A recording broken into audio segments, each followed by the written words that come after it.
Seorang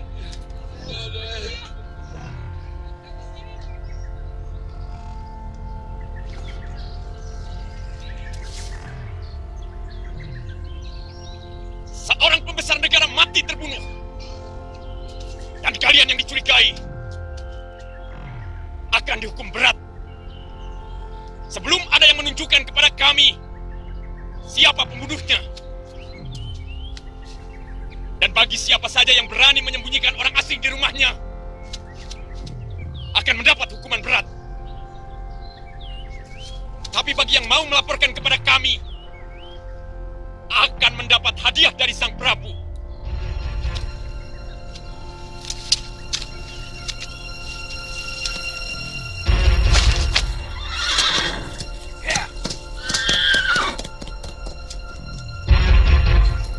Kamu orang asing ya? Ayo sana. Ada urusan apa aku harus ke sana? Aku pantang disuruh. Apalagi oleh prajurit macam kalian.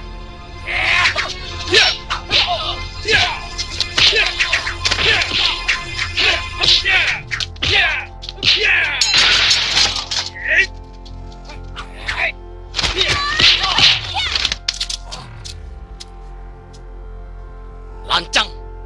Siapa kalian? Berani turut campur melawan tentara kerajaan? Jangan turut campur. Anak bangsawan ini bagian saya. Aku yakin kau pasti anak bangsawan. Pakaiannya, wow, luar biasa. Barat. Iya.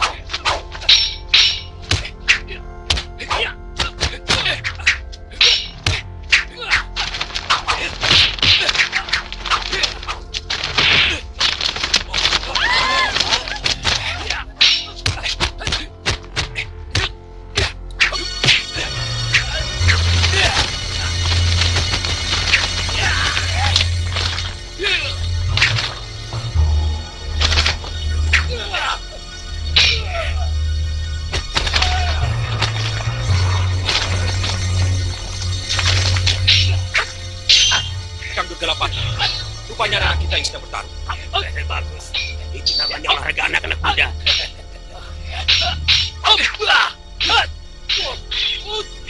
Angka Wijaya, hentikan. Dia pemberontak, Ayah. Dia bukan pemberontak.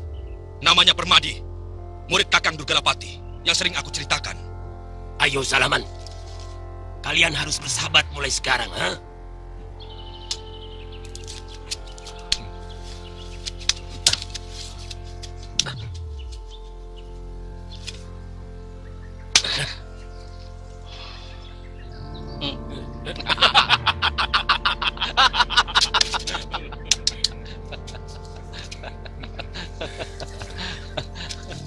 Maaf, Paman.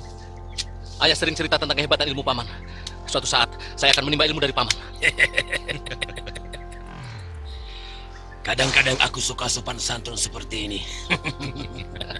Maaf, Raden. Saya tidak tahu guru punya kenalan orang penting di sini. Maafkan kelancangan saya. Tidak apa-apa, tidak apa-apa. Tapi dengan begini kan, sekarang kita jadi teman. Ngomong-ngomong, mana temanmu tadi? Siapa dia? Saya juga tidak tahu. Tiba-tiba saja, dia menolongku.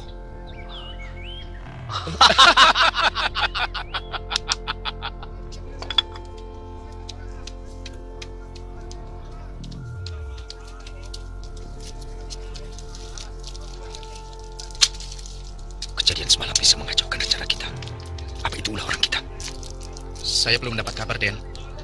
Biasanya tiap-tiap ada gerakan di sini, saya diberitahu. Suratku sudah disebarkan. Beres, Den. Anak-anak Raja Wali sudah mulai pandai terbang.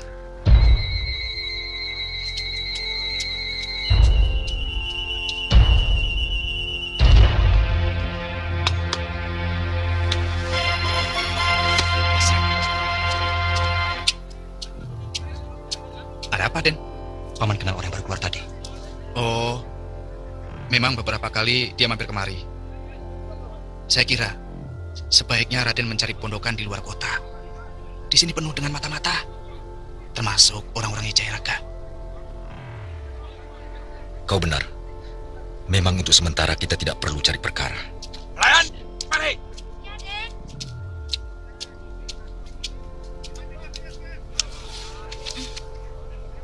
Kalau ada orang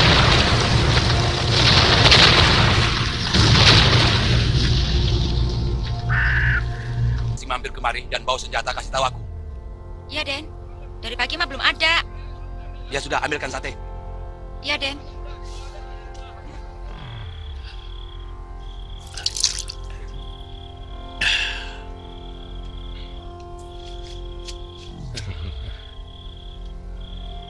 Saya belum pernah minum tuak senikmat ini.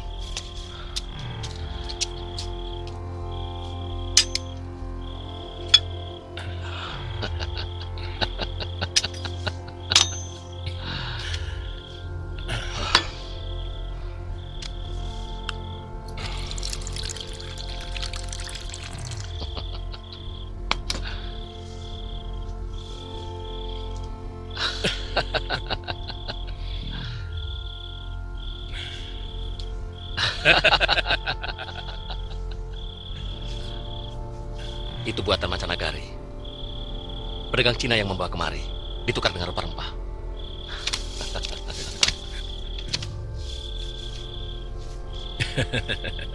Saya senang ada di sini. Ya, Mengenai para pemberontak, Raden tak usah khawatir. Saya akan melindungi Raden.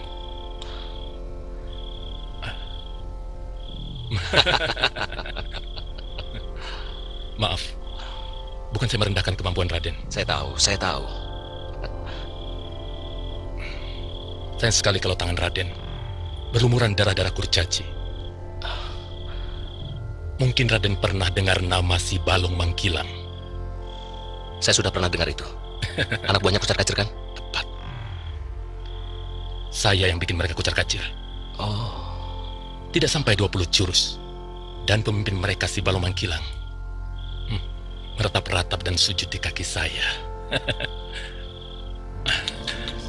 Begini.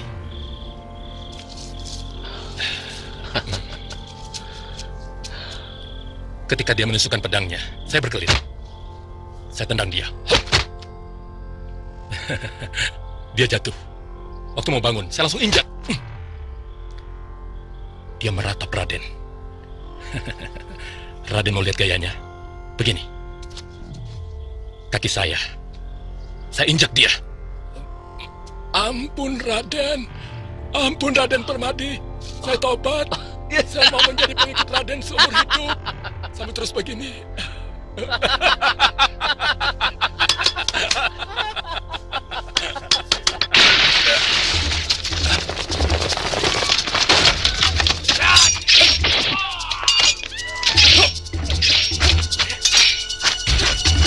Aku tidak akan membiarkan satu orang pun lolos dari kejaranku.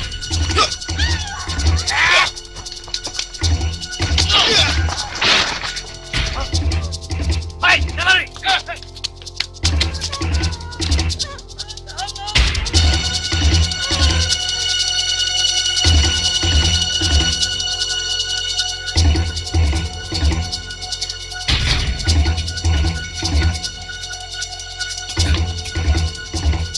Gawat Kanjeng Tumenggung. Bagaimana tindakan kita sekarang? Sudah 2 orang Nangganan jadi korban. Pembunuh itu pasti masih berkeliaran di sini. Mereka akan menghabisi semua bekas anggota kelelawar hitam. Jangan panik, Saluyan. Sikapmu sekarang ini seperti bukan bekas seorang anggota pasukan khusus. Apa yang bisa kamu lakukan dalam keadaan bingung? Maaf Kanjeng Tumenggung, tapi keadaan benar-benar mendesak. Kamu tahu dari mana bahwa dia mengancam akan menghabisi semua bekas pasukan kelelawar hitam? Dari istri Aldria, Kanjeng Tumenggung.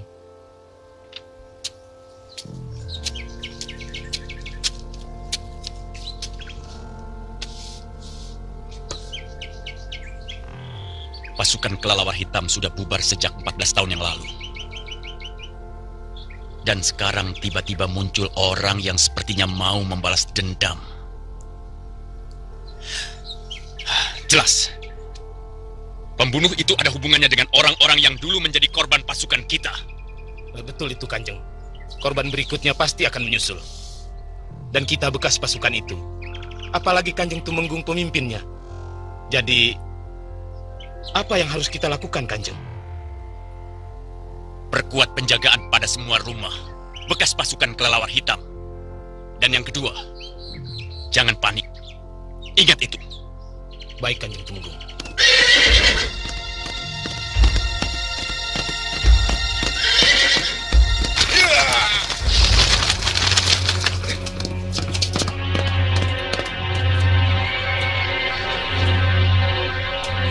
Anakmu sudah berani membohongi aku, Ratnasih. Dia bilang mau ke Pancuran. Tidak taunya ke kota. Hampir saja celaka. Dia berkelahi sama prajurit Kuntala. Lain kali jangan begitu, Lasmini. Kalau kamu sampai tertangkap dan mereka tahu bahwa kamu orang Madangkara, apalagi kamu anak Senopati Aragani, kamu bisa celaka. Kok Kakang Lesmana boleh, Ibu?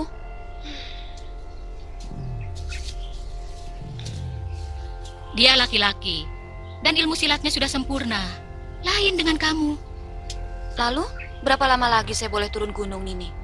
Tergantung. Berapa lama kamu bisa menyelesaikan jurus tembang bidadari ciptaanku?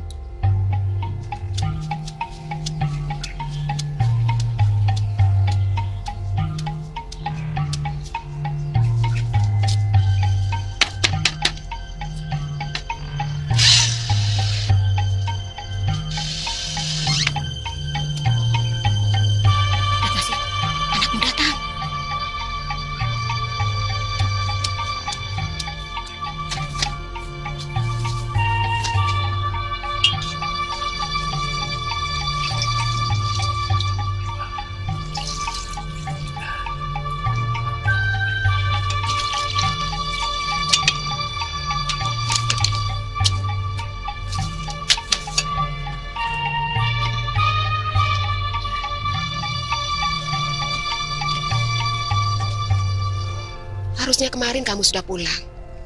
Kamu selalu membuat ibu cemas. Maaf, Bu. Kurang begitu mengembirakan. Baru beberapa orang saja bekas anggota pasukan kelelawar hitam yang berhasil saya bunuh. Sudah dapat jejak ayahmu? Belum ini. Tapi saya pernah ketemu orang yang saya yakin mereka pasti pejuang Madangkara. Yang satu sebaya saya. Dan yang seorang lagi kira-kira seumur ayahanda. Lalu? Saya belum berani bertanya, Bu. Saya takut karena banyak mata-mata Kuntala yang disebar. Tapi saya yakin suatu saat bisa ketemu lagi. Mungkin dari orang itu saya bisa memperoleh berita tentang ayahanda. Sebenarnya, banyak sekali pejuang Madangkara yang menyusup di ibu kota.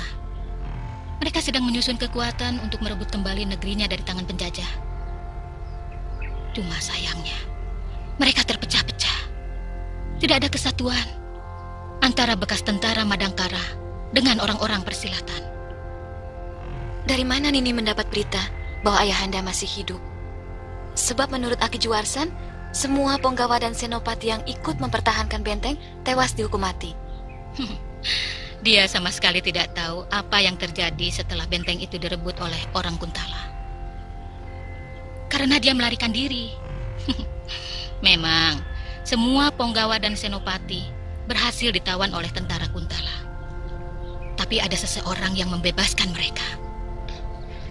Ibu yakin ayah kalian masih hidup? Firasat ibu mengatakan begitu. Tapi kenapa? Seolah-olah ayahanda tidak berusaha mencari kita. Iya, benar juga. Kalau memang beliau masih hidup, seharusnya mencari sanak keluarganya. 2 windu bukan waktu yang singkat untuk bisa menemukan kita. Mungkin berita mengenai kita pun sama simpang siurnya. Seperti berita mengenai ayah kalian yang kita terima.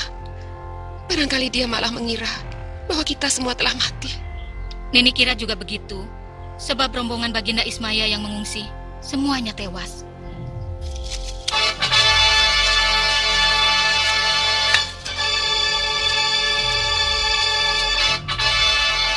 Ada 2 orang penting dari pasukan Madangkara yang lolos dari sergapan Tumenggung Hadiraksa, yaitu Arya Wisnawa dan Mapanji Argani.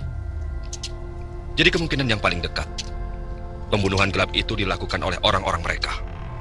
Murid-murid Astakina. Berarti tidak enteng tugas yang akan dilaksanakan oleh para pengawalmu di Mundarang.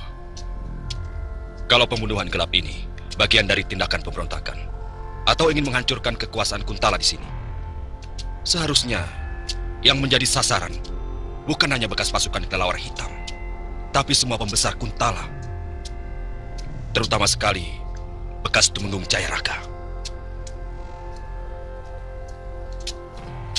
Ya, kita harus tetap waspada. Bukan tidak mungkin pada saat ini orang-orang Madangkara sedang menyusun kekuatan untuk menyerang kita. Menurut pengamatanku, rasanya tidak mungkin lagi mereka mampu menghimpun kekuatan. Mereka tidak ada dana. Dan hanya seorang